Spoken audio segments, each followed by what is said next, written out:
Hello students, welcome to the class of Shatrughan sir, the finest and the easiest way to learn the concept of the physics। और आज की video में मैं बात करूंगा बाबा Newton के सेकेंड लॉ का ज्ञान आप लोगों के माइंड तक पहुंचाना है मुझे। और प्रीवियस लेक्चर में मैं बात कर चुका हूं कि फर्स्ट लॉ जो था बाबा न्यूटन का जो ज्ञान दिया हुआ था वो मैंने आप लोगों को क्लियर कराया। तो उसमें मैंने आप लोगों को बताया था कि फोर्स जो होता है, फोर्स कितना अप्लाई किया जाए मोशन को रेस्ट में लाने के लिए, रेस्ट को मोशन में लाने के लिए। ये फर्स्ट लॉ में सिर्फ डेफिनेशन बताई थी बाबा ने, और ये नहीं क्लियर किया था कि क्या मैग्नीट्यूड होना चाहिए फोर्स का। तो सेकेंड लॉ में इन्होंने इस चीज को क्लियर किया हुआ है। तो सेकेंड लॉ फर्स्ट लॉ से कुछ रिलेटेड है, लेकिन सेकेंड लॉ सीखने से पहले हमें एक चीज सीखनी पड़ती है जिसका नाम होता है मोमेंटम। और मोमेंटम के लिए बच्चा पार्टी, मैं प्रीवियस लेक्चर में मैंने मोमेंटम का भी कुछ पार्ट बताया हुआ था। सपोज करो मैंने आप लोगों को क्या बताया था कि कोई ऑब्जेक्ट है जिसका मास m है, और जब वो मूव करा रहा है तो उसकी कुछ वेलोसिटी भी होगी। तो जो उसका मास और वेलोसिटी का जो प्रोडक्ट होता है दैट्स कॉल्ड मोमेंटम। और मोमेंटम को p से डिनोट कराते हैं, it's a vector physical quantity and p equal to mv। अगर हम वेक्टर फॉर्म में बात करें तो vector p equal to m vector v। और डायरेक्शन क्या होती है मोमेंटम की? जो वेलोसिटी की डायरेक्शन होगी वही हमारी मोमेंटम की डायरेक्शन होगी। ये प्रीवियस लेक्चर में मैं क्लियर करा चुका हूँ। अब थोड़ा एक बात ध्यान देना कि आपके पास, आपने देखा कि एक ट्रक है और एक मान लो बाइक है, ठीक है। एक कोई टारगेट है, उस टारगेट की तरफ दोनों जा रहे हैं और दोनों का वेलोसिटी सेम है। सपोज करो इसका भी 50 मीटर पर सेकेंड है, इसका भी 50 मीटर पर सेकेंड है। तो बच्चा पार्टी एक बात बताओ, जब जाके दोनों टकराएंगे तो ज्यादा इंपैक्ट किस में होगा? सीधी सी बात है, ट्रक का इंपैक्ट ज्यादा होगा। तो यहां से हमारा क्या है कि जो हैवी मास होता है, हैवी मास अगर वेलोसिटी सेम है तो जिसका हैवी मास है उसी का इंपैक्ट भी ज्यादा होगा। इंपैक्ट का मतलब समझ रहे हो ना सभी लोग? जाके जब ये टकरा रहा है तो ये इंपैक्ट हो रहा है। इंपैक्ट किसका ज्यादा होगा बेटा? जिसका मास ज्यादा होगा। तो मूवमेंट इंपैक्ट भी हम बोल सकते हैं मोमेंटम का ही एक फैक्टर है। तो अब हम बात करते हैं मोमेंटम के बारे में, अच्छे से जानकारी आप लोगों को मिल चुकी है। बात करते हैं सेकेंड लॉ ऑफ मोशन का। बेटा हमारे पास एक कोई ऑब्जेक्ट है या कोई एक बॉडी मान लो, जिस बॉडी का मास हमारा स्मॉल m है, और इस स्मॉल m वेलोसिटी का जो मास है, इसका वेलोसिटी हमारा कितना है? स्मॉल u वेलोसिटी से ये मूव करा रहा है। बोल दिया जाए कि यही मास चलते चलते अब इसकी वेलोसिटी बदल के v हो गई। अभी कितनी थी? u थी, अब कितनी हो गई? v हो गई। सपोज करो पहले 10 मीटर पर सेकेंड रही हो, अब 20 मीटर पर सेकेंड इसको करना है। तो कौन करेगा? कौन करेगा? कोई वो जादुई शक्तियां तो है नहीं कि जिन्ना है हुर कर दिया 10 से 20 हो गया, ऐसा तो नहीं है ना। हमें फोर्स अप्लाई करना पड़ेगा, समझ रहे हैं? तो कितना फोर्स अप्लाई करना पड़ेगा? तो बेटा फोर्स क्या हुआ? फोर्स एक ऐसा रिस्पॉन्सिबल फैक्टर भी बोल सकते हैं जो कि मोमेंटम में जो होता है चेंज वो लाता है या वेलोसिटी को बढ़ाता है, इंक्रीज करता है। तो हम बोल सकते हैं कि यहां पर मैंने सेकेंड लॉ ऑफ मोशन को लिखा हुआ है कि the rate of change of momentum is always equal to force. समझ रहा है? अगर मोमेंटम हमारा कितना चेंज हो रहा है, यहां पर कितना था? mu था, यहां पर कितना हो गया? mv हो गया। तो हमारा डेल्टा p अगर हम बात करें तो डेल्टा p हमारा क्या बोला जाएगा? जो हमारा p फाइनल हो गया है, p final minus p initial, pf minus pi। तो इसका मतलब क्या है कि ये फाइनल मोमेंटम है और ये कौन सा है? ये इनिशियल मोमेंटम है। मतलब pf का मतलब यहां से क्या बनेगा? mv बन जाएगा अगर v वेलोसिटी हो गया, माइनस क्या बनेगा? mu। mu क्या था भाई? ये इनिशियल मोमेंटम था। तो इनिशियल मोमेंटम और फाइनल मोमेंटम का डिफरेंस जो हमारा आएगा दैट्स कॉल्ड डेल्टा p। ठीक है। अब बच्चा पार्टी हम बात करते हैं थोड़ा कि rate of change of momentum is always equal to the force. ये आपको बताया गया है सेकेंड लॉ ऑफ मोशन में, ये बताया है बाबा न्यूटन ने। क्या बताया है? The rate of change of momentum is directly equal to force. तो बेटा हमने यहां पर यही लाइन लिखी हुई है कि vector F equal to rate of change of momentum. का मतलब क्या है कि अगर डेल्टा पी हमारा चेंज इन मोमेंटम है और डेल्टा टी टाइम में हुआ है, तो डेल्टा यहां से delta vector P point delta T मैंने लिखा हुआ है। लेकिन बेटा ये आप सब जानते हो कि ये एवरेज होता है। जिसमें डेल्टा लगता है वो एवरेज होता है, जिसमें डी लगता है वो इंस्टेंटेनियस हो जाता है। तो चलिए हमने थोड़ी देर के लिए ले लिया कि limit delta t tends to 0।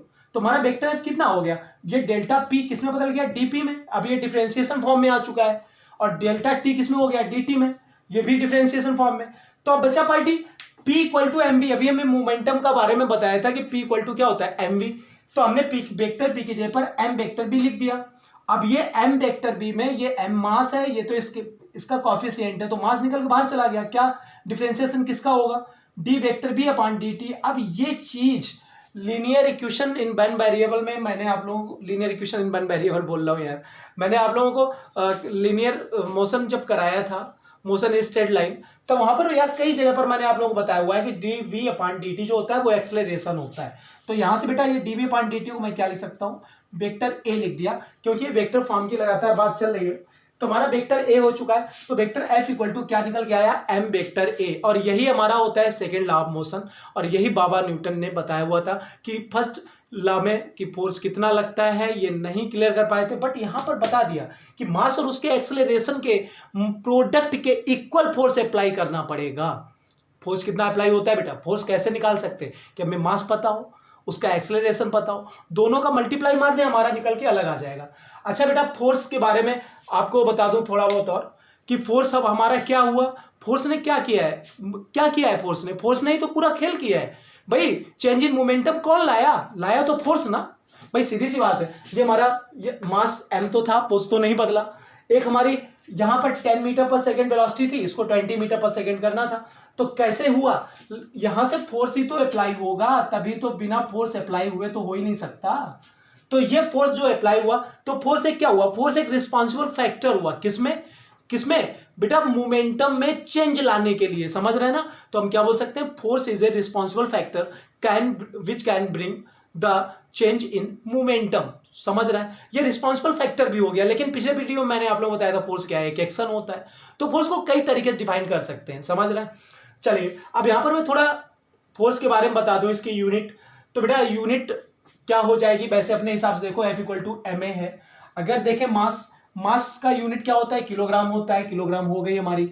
आगे एक्सेलरेशन है, एक्सेलरेशन का मीटर पर सेकेंड स्क्वायर होता है, तो किलोग्राम मीटर पर सेकेंड स्क्वायर, ये एसआई यूनिट बोल सकते हैं, बट बाबा न्यूटन ने इसको बताया, तो इस वजह से इसको डायरेक्ट न्यूटन ही बोल देते हैं, समझ रहे हैं ना। इस न्यूटन का कुछ तो बाबा का यहाँ पर रोल अदा करना था ना, उनका फर्ज अदा करना था, तो किलोग्राम मीटर पर सेकेंड स्क्वायर ना बोल के हम डायरेक्ट एसआई यूनिट न्यूटन बोल सकते हैं। अच्छा, सीजीएस में क्या होता है बेटा, ये डाइन हो जाती है यूनिट, चुड़ैल क्या हो जाती है, चुड़ैल हो जाती है।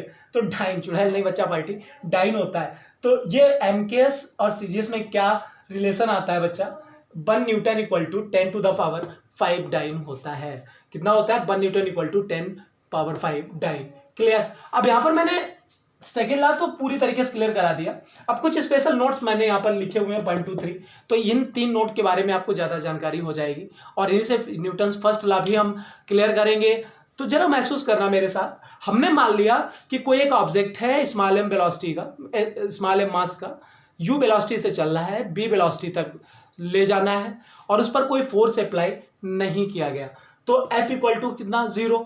तो एफ का मतलब क्या, यहां से अगर दिमाग लगाओ, एफ क्या है, एम ए है, तो एम ए इक्वल टू 0 हुआ। बेटा अगर ऑब्जेक्ट है तो मास तो 0 नहीं होगा, तो पक्का है कि एक्सेलरेशन उसका 0 होगा। और एक्सेलरेशन क्या होता है बेटा, change in velocity, rate of change in velocity क्या होता है बेटा, एक्सेलरेशन। कहने मतलब v हो गई थी u से, तो v माइनस यू, ये तो चेंज हुआ आपकी वेलोसिटी में, और किसके रिस्पेक्ट में, t टाइम लगा हुआ था, यही इक्वल टू 0 है, तो v minus U equal to 0, कहने का मतलब v इक्वल टू यू। बस बस बस बस, क्लियर हो गया। फर्स्ट लॉ में क्या बोला था कि कोई बॉडी रेस्ट में है तो रेस्ट में ही रहेगी, मोशन में है तो मोशन में ही रहेगी, कब तक, जब तक कि उस पर कोई एक्सटर्नल फोर्स अप्लाई ना किया जाए। तो यहां पर बच्चा हमने देखा कि फोर्स अगर 0 है, फोर्स अप्लाई नहीं किया गया, तो मोशन में यार 5 मीटर पर सेकंड से चल रही है तो 5 मीटर पर सेकंड से ही चलती रहेगी, कब, जब तक फोर्स नहीं लग रहा है। अगर रेस्ट में 0 है उसकी वेलोसिटी, तो 0 ही बनी रहेगी, रेस्ट में ही बना रहेगा। तो पक्का है कि अगर u वेलोसिटी थी तो v वेलोसिटी भी u ही बनी रहेगी, कब, जब यहां पर फोर्स अप्लाई नहीं किया जाएगा। तो यहां से बेटा न्यूटन बाबा का फर्स्ट लॉ भी क्लियर हो जाता है। तो ये तो था फर्स्ट केस। तो सीधा सा हमारा क्या समझ में आया कि अगर फोर्स नहीं लग रहा है तो रेस्ट में ही रहेगा, मोशन है तो मोशन में ही रहेगा। अब बात करते हैं हम सेकेंड नोट, हमने यहाँ पर दिया हुआ है। सेकेंड नोट में हमने आपको बताया कि 3 एक्सिस होती है बेटा, एक्स, वाई और जेड। अगर एक्स एक्सिस के अलॉन्ग हमारा ऑब्जेक्ट मूव करा रहा हो तो एफ एक्स इक्वल टू हम एम ए एक्स लिख सकते हैं, मास पर कोई इफेक्ट नहीं पड़ता, लेकिन एक्सेलरेशन की बात करेंगे तो ए एक्स लिख देंगे। एफ बाई इक्वल टू, अगर बाई डायरेक्शन की बात होगी तो ए बाई हो जाएगा, जेड एक्सिस की बात होगी ए जेड हो जाएगा। तो ये तो हमारा न्यूमेरिकल पोर्शन में आने वाला है, तो जब आएगा तब हम क्लियर करा देंगे। आफ्टर दैट एक वर्ड आता है इंपल्स ऑफ फोर्स। क्या आता है बेटा, इम्पल्स ऑफ फोर्स, ये भी मोमेंटम का ही एक हिस्सा है, समझ रहे हैं, मोमेंटम का ही एक पार्ट बोल सकते हैं, या मोमेंटम को ही ये मतलब प्रदर्शित करता है। तो इम्पल्स ऑफ फोर्स का मीन्स क्या हुआ, जरा यहां से थोड़ा बात करो। ये हमारा लिखा हुआ था vector F equal to D vector P, या डेल्टा वाला लो, डेल्टा वेक्टर पी, हम एवरेज की बात करते हैं हमेशा, इंटू डेल्टा टी, अपान में डेल्टा टी है। अगर बेटा हम यहां से डेल्टा पी निकालें तो delta vector P equal to हमारा क्या हो जाएगा, vector F into delta T. तो फोर्स और कितने टाइम तक वो फोर्स अप्लाई हुआ है, दोनों का जो प्रोडक्ट आता है दैट कॉल्ड इंपल्स।